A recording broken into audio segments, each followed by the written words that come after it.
Today we will work on a road sign. The task is not difficult, but quite interesting. It will be useful for both experienced drivers and beginners. But be careful. Almost 55% of our viewers answer incorrectly in the comments. So here is the task. What does this sign mean? Number 1, do not make a left turn. Number 2, do not make a right turn. Number 3, do not merge.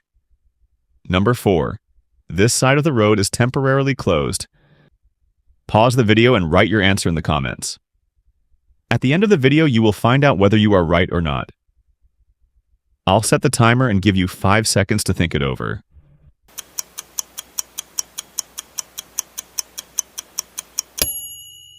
I hope you had a time to make a choice because we are moving on to a breakdown of this task. The arrow depicts a right turn. However, a red slash inside a red circle means no. This regulatory sign prohibits drivers from making a right turn. This sign is located on the right side of a roadway or over a travel lane. So the correct answer is number 2. Congratulations if you have chosen it. I'm Bill, your driving instructor.